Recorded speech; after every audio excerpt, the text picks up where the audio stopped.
नमस्कार। MSG 6 में आज हम उर्दू साहित्य का दक्षिणी भारत में उद्घाटन इसी विषय पर आगे बढ़ेंगे। तो सूफी फ़कीरों के युग में शाह मीरान जी का नाम अत्यंत लोकप्रिय है। उनकी रचनाओं के आधार पर उस समय की भाषा के संबंध में उन्होंने लिखा है कि ये मेरी रचनाएं उन लोगों के लिए हैं जो अरबी फ़ारसी नहीं जानते। इस प्रकार उनकी रचनाओं में शहादतुल हकीकत, खुशनामा और सरह मरगबुल कुलूब आदि महत्वपूर्ण है। अंतिम रचना गद्य में इसमें सूफी मत के गूढ़ ज्ञान बताए हैं। उनकी कविता का एक उदाहरण इस प्रकार है। उन्होंने अपनी कविता में जो है पूरे संसार का जो है रहस्य जो है प्रकट किया है कि संसार का रहस्य क्या है, कि यानी एक तरीके से उन्होंने ये बताने की कोशिश की है ये पूरा संसार जो है ईश्वर की तरफ से है। ये सोचने का विषय है कि एक व्यक्ति को खुशी मिल रही है, दूसरे को खुशी नहीं मिल रही है, आखिर ऐसा है क्यों, ये बताने की कोशिश की है। तो आप सुनिए।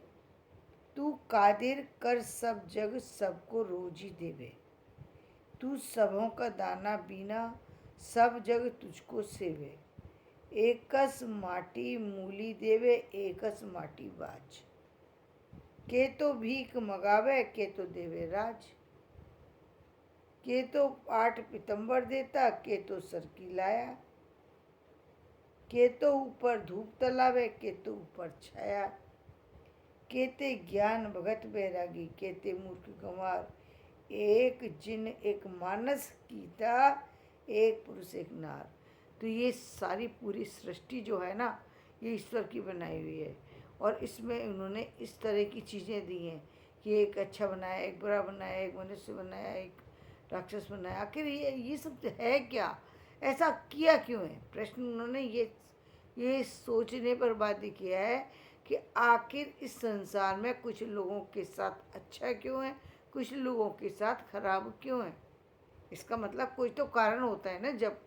जब हम किसी के साथ कोई गलत चीज़ कर रहे हैं तो उसके पीछे निश्चित रूप से कोई कारण है। तो वो कारण क्या है उसको खोजो, ना कि इस बात को पर दुखी होते हो कि मुझे दुख मिला है।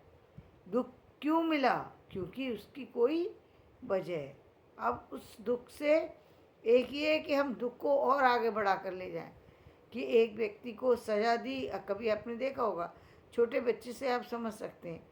कोई दो तरह के बच्चे आपने देखे होंगे। एक बच्चा जिसको आपने अभी ये भी नहीं बोला, डांट भी नहीं लगाई और उसको अपनी गलती का एहसास हो गया, सॉरी सॉरी बोलना शुरू हो गया। जब आपने बस उसका हाथ पकड़ा है और उसको अपनी गलती है, वो सॉरी सॉरी सॉरी इतनी बार बोलेगा कि आप बाध्य हो जाएंगे और उसको अपने एहसास हो गया कि मैंने आज गलती की है और मुझे मेरे माता पिता से डांट पड़ने वाली है।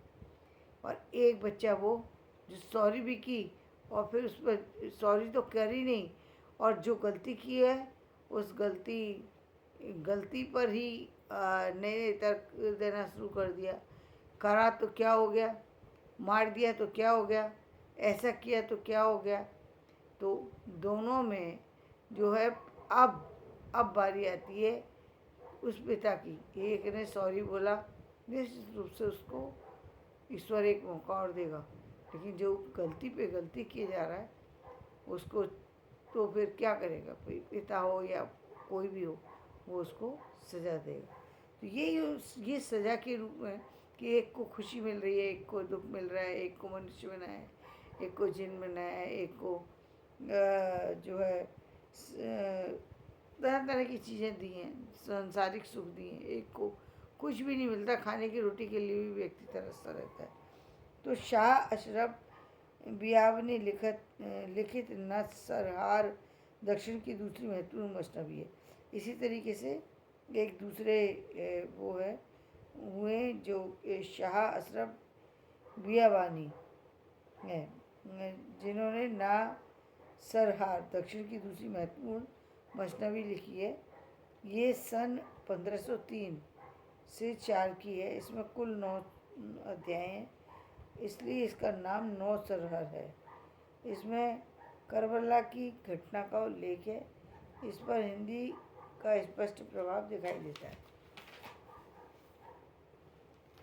इमाम हुसैन की बहन ज़ैनब का एक चित्र इस मसनवी में एक प्रकार आकर्षण रूप में है। ज़ैनब है उसका नाम, माथा जानू सूरजवाट, अमृत गोले सेनाबाय, सरगा जैसी लंबे बाल, नैन सलोने जो बादाम, या के जानो चांद ललाट, जो कोई देखा न भूल जाए, चांद सूरज दोनों काल। यानी उन्होंने एक तरीके से उसके सौंदर्य का वर्णन किया है। जो ज़ैनब जो है वो किसी को चाहती है और उसका सौंदर्य कैसा है उसका वर्णन यहाँ पर किया गया है। तो इस तरीके से मसनवी शैली में एक तरीके से उन्होंने एक अलग तरीके से उन्होंने ये प्यार और उसके इजहार को यहाँ पर व्यक्त किया है। कल हम इससे आगे बढ़ेंगे, तो अपना विषय हम यहीं समाप्त करते हैं। मेरा ये वीडियो पसंद आया हो तो इसे लाइक करें, शेयर करें, सब्सक्राइब करें।